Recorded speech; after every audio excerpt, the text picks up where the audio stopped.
अस्सलाम वालेकुम दोस्तों, मैं थोड़ा भरा मियाँ मोहम्मद अफजल बिट्टू तो तुसी देखते पे हो डिजिटल किसान पाकिस्तान। किसान वीर को साढ़े पास मकई का सीजन शुरू हो चुका है मौसमी का। तो बाबर इकबाल मेरा कज़न जनाब मकई लाँदा भी है। तो बाकी मैं अपने वीर को दसदा चला भी मुख्तलिफ बीज है ने, कोई सस्ते बीज लाँदा पिया हाईब्रिड तो कोई महंगे लाँदा पिया है। तो हर बंदा अपनी अपनी मर्जी के मुताबिक बीज लगाता पिया है। तो किसान वीर तजुर्बाकार जोड़े है ने वो लाजमी जनाब मेरी रहनुमाई करा जे कि मौसमी बीज केड़ा लाना चाहिए तो जिदे ज़्यादा ज़्यादा किसान वीर का फायदा आवे तो पैदावार ज़्यादा निकले। तो प्लांटर के जरिए लगती भी है दोस्तों। न्यू अली भाई इंजीनियर लाहौर रोड उकाड़ा उन्होंने प्लांटर बनाया हुआ जे माशाल्लाह। तो चेक करो जमीन चज की कोई नहीं गई हुई, एवं बस तरला ही मारदा पिया बाबर खान। तो चेक कर लो, आ बच्चे सबको देख लो। तो मेरा ख्याल है भी जिन्हें भी किसान वीर भरा गए ने उन्होंने चाहिए जमीन चंगी तैयार की करन जे चंगा रिजल्ट लाना है। जे अगर चंगी जमीन नहीं तैयार कर दे तो फिर मेरा ख्याल है चंगा रिजल्ट नहीं आना, बीज बाहर रखेगा। तो बाकी मैं अपने वीर भरावां दसदा चला जिन्होंने दोस्तों ने भी मकई लानी हो तो कोशिश करो जमीन रोनी कर ली करो ताकि थोड़ियां दवाड़ियाँ ताकि थोड़ियां सूइयां लगन जिदे तुम दो डिस्काउंट च लाओ, एक दो रूटर लगनगे तो जमीन हो जासी आटे वर्गी। जे अगर तुम खुशकी की तो फिर यह हिसाब होना ने जोड़ा बाबर खान करता जाता है। तो बाकी जिन्होंने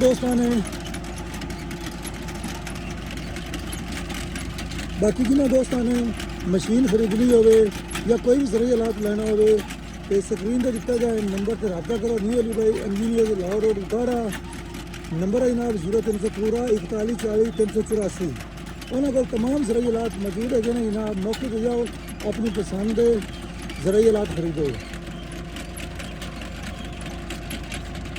तो बाकी जी लेबर है लेबर बहुत शार्ट है दोस्तों, लेबर रुझी हुई है मुंजी लगानी पई है। तो बाकी जोड़े ने उन्होंने रेट भी बताई खड़े ने। तो हम कम आ गया मशीनों से, तो मशीना ही गट्टी कढ़नगियाँ तो फसलों जड़िया ने चंगियाँ होनगियाँ। लेकिन जमीन चाहिदा तैयार करना जी, अगर चाहिदा तैयार ना करोगे तो मशीना थोड़ियाँ खराब हो सकती है जी। ये मैं अपने फीडबैक नाल दसदा चला।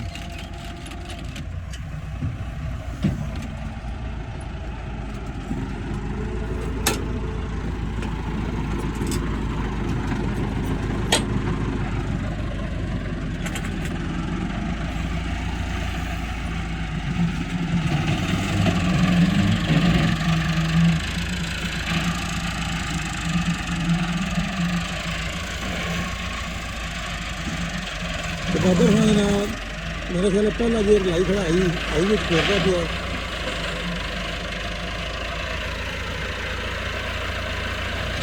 तो बिल्कुल भी आ ज्यादती हैगी है मशीनों तो ट्रैक्टर नाल तो मकई के बीज नाल।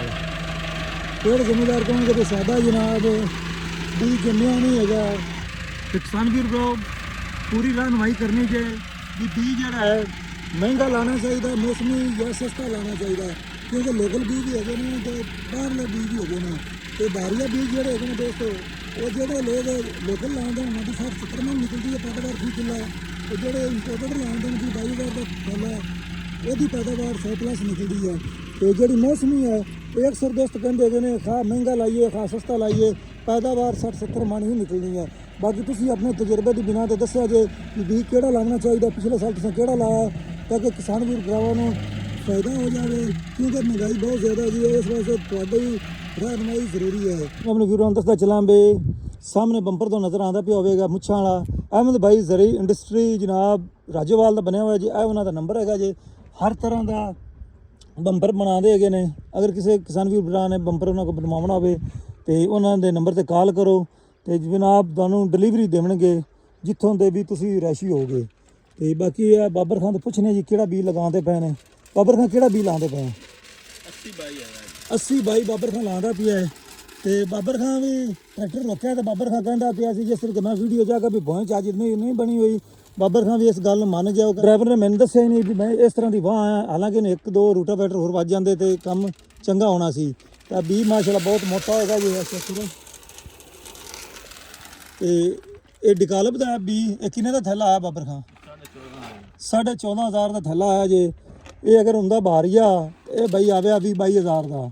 ਕਿ ਕਈ ਦੋਸਤ ਵੀਰ ਭਰਾ ਜਿਹੜੇ ਨੇ ਲੋਕਲ ਬੀ ਲਗਾਉਂਦੇ ਹੈਗੇ ਨੇ ਤੇ ਕਈ ਮੇਰੇ ਕਜ਼ਨ ਬਾਬਰ ਰੰਗੇ ਬੀ ਚੰਗਾ ਲਾਉਂਦੇ ਹੈਗੇ ਨੇ। ਬਾਕੀ ਜਿਹੜੀ ਬਾਹਰੀਆ ਹੈ ਉਹਦਾ ਬੀ ਤੁਸੀਂ ਚੰਗਾ ਲਾਇਆ ਕਰੋ ਤੇ ਜਿਹੜਾ ਬੀ ਹੈਗਾ ਲੋਕਲ ਲਾਉਣਾ ਤਾਂ ਵੀ ਚੰਗਾ ਚਾਹੀਦਾ। ਲੇਕਿਨ ਕਈ ਦੋਸਤ ਜਿਹੜੇ ਨੇ ਉਹ ਲੋਕਲ ਵੀ ਲਾ ਲੈਂਦੇ ਨੇ, ਉਹਨਾਂ ਦਾ ਕਹਿਣਾ ਵੀ ਪੈਦਾਵਾਰ ਬਰਾਬਰ ਹੀ ਆਉਂਦੀ ਹੈ। ਅੱਗੇ ਅੱਲਾ ਬਿਹਤਰ ਜਾਣਦਾ। ਬਾਕੀ ਤੁਸੀਂ ਆਪਣੀ ਰਾਏ ਲਾਜ਼ਮੀ ਦੇਵਿਆ ਜੇ।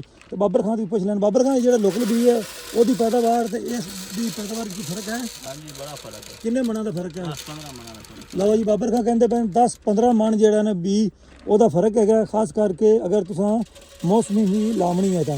तो दोस्तों एड्रैस पढ़ लो जनाब, न्यू अली भाई इंजीनियर लाहौर रोड उठौरा। तो फोन नंबर भी दिता गया जे। अगर किसी दोस्त ने मकई प्लांटर लेना हो, रूटावेटर हुक कोई भी ज़रूरी हालात तो उत्थे जनाब विजिट करो। तो मैं कहना इंशाअल्लाह ताला तुहाडियां उम्मीदां ते पूरा उतरनगे। तो हर ज़रूरी हालात मौजूद है उकाड़ा विच। तो बाबर खान ने जनाब टैंकियां भर दित्तियां ने, चेक कर लो बी दियां। तो हुण जनाब इनू चलाते गए ने। 2 थैले जोड़े ने ये मशीन 2 किलों पूरे करेगी। तो माशाल्लाह कमाल दी है। पिछले बारिया मुकम्मल लगाई है तो कोई नागा नहीं, कोई किसी की शिकायत नहीं आई। लेकिन बाकी जी गल मैं की किसान भी भरावां नूं वही रिक्वेस्ट की भी जदों भी तुसां बी पावना है, बी नूं दवाई लावनी है तो बी नूं खुश्क करके मशीनां दे विच पावना। गिला बी विच बत्तर वाला नहीं पावना क्योंकि बत्तर वाला बी फस सकता है जी। तो उस दे नाल जमीन नूं चंगा करके तैयार करो ताकि रिजल्ट अच्छा निकले। तो बी जनाब एक बार बाबर खान ने फिर कुप्पे भर दिते ने मशीनों के, चेक कर लो। तो बैक साइड ते रख दिता है। आ जनाब जो पहिया ये खाद भी नाल लगाती है, लेकिन जमींदारां दे पल्ले ही शायद कोई नहीं। वो हुण कहंदे ने भी उतली वारी खाद लावांगे पहले दूजे तीजे पानी ते नाल नहीं लगती बई क्योंकि DAP बड़ी महंगी है। अहमद भाई ज़रा इंडस्ट्री राजोवाल का यह नंबर होगा जी। दोबारा जिन्हें अपनी पसंद का बंदर लेना हो इस नंबर पर रब्ता कर सकते हो। तो जिन्हें इन्हें मकई प्लांटर मजीद ज़रूरी हालात लेने हो, कोई भी ज़रूरी हालात लेना हो तो न्यू अली भाई इंजीनियर लाहौर रोड उतारा नाम ही काफ़ी है तो रब्ता कर सकते हो। तो हम मैंने तो इजाज़त पैदा भरा मोहम्मद। अल्लाह हाफिज़। पाकिस्तान जिंदाबाद।